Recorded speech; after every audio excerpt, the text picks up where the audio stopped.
Now I'd like to talk about a few things that bring us together, okay?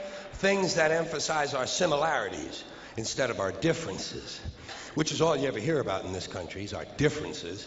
It's all they ever talk about. Politicians and the media, always pushing the things that separate us, things that make us different. That's the way the ruling class operates in any society. They divide the rest of the people. They keep the lower and the middle classes fighting with each other so that they, the rich, can run off with all the fucking money. Fairly simple thing, happens to work. Anything that's different about us, you know that's what they're pushing at you. Racial differences, religious, ethnic, national backgrounds, jobs, income, education, social status, sexuality, anything they can do to keep us fighting with each other so that they can keep going to the bank. You know how I describe the economic and social classes in this country? The upper class keeps all of the money, pays none of the taxes. The middle class pays all of the taxes, does all of the work.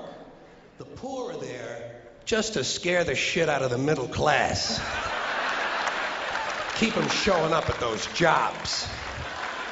So, in the midst of stirring up the shit myself a little bit from time to time, which I enjoy, I do like knowing I can always come back to those little things that make us all the same.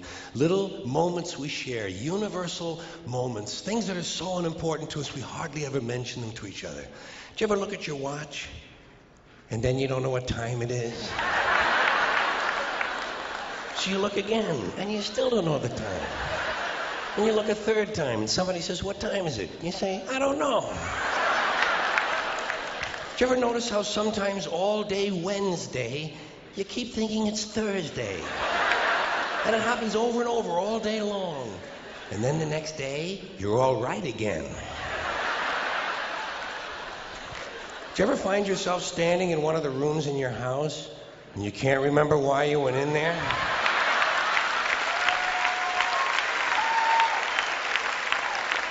And two words float across your mind: Alzheimer's disease. You ever been talking to yourself and somebody comes in the room and you have to make believe you were singing? And you hope to God the other person really believes there's a song called "What Does She Think I Am?" Some kind of putz. Little experiences we've all had. You ever been sitting in a railroad train in a station and there's another train sitting right next to you and one of them starts to move and you can't tell which one it is?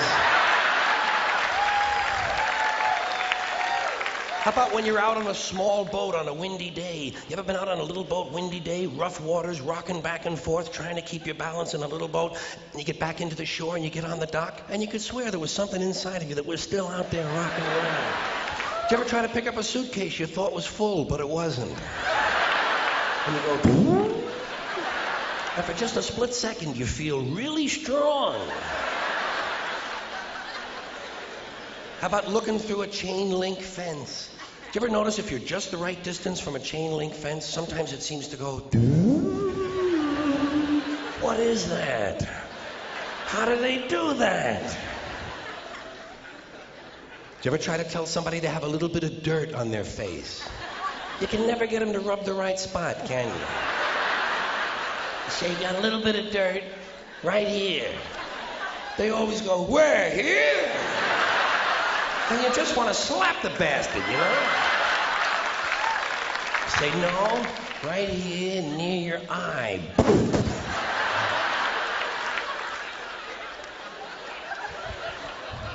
Do you ever notice how awful your face looks in a mirror in a restroom that has fluorescent lights? Every cut, scrape, scratch, scar, scab, bruise, boil, bump, pimple, zit, wart, welt, and abscess you've had since birth all seem to come back at the same time. And all you can think of is, "I gotta get the fuck out of here before they think I really look like this. This is not my real face." Do you ever notice when you're walking with your arm around your date, sometimes one of you has to change the way you're walking? Men and women don't walk the same. One of them has to change. Either the man has to walk like this, or the woman has to walk like this. Joey, how are you? How about when you're walking up a flight of stairs and you think there's one more step? And you go, ooh. And then you have to kind of keep doing that, you know? So all the other people will think it's something you do all the time. I do this all the time. It's the third stage of syphilis.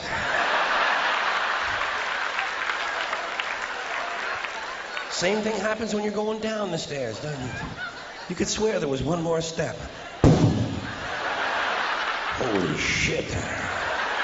My hips are in my chest.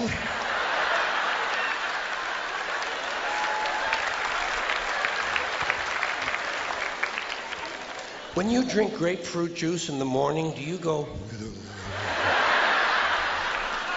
I do too. Why do we drink it? It's like ice cream throat. You know when you've been eating ice cream real fast and you get that frozen spot on the back of your throat and there's nothing you can do about it because you can't reach it to rub it, you just have to kind of wait for it to go away? And it does. Then what do? Eat more ice cream. What are we, fucking stupid? Did you ever wake up in the late afternoon? Sorry. Did you ever go to sleep in the late afternoon, wake up after dark, and you don't know what goddamn day it is? And you think, maybe it's yesterday. How about when you're lying with your head on the pillow? Did you ever notice when you have your head on the pillow, if you close the bottom eye, the pillow is down there. Then if you switch eyes, the pillow moves up there. Whoa, holy shit, Dave, look at this. The mystery of the moving pillow. I think it's related to the chain link fence mystery myself.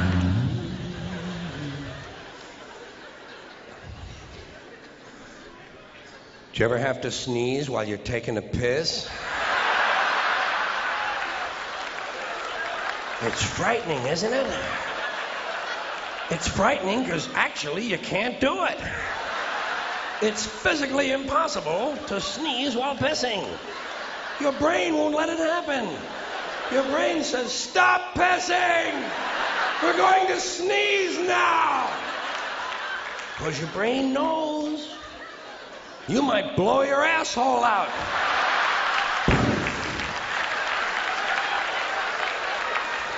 And wind up having to paint the entire apartment.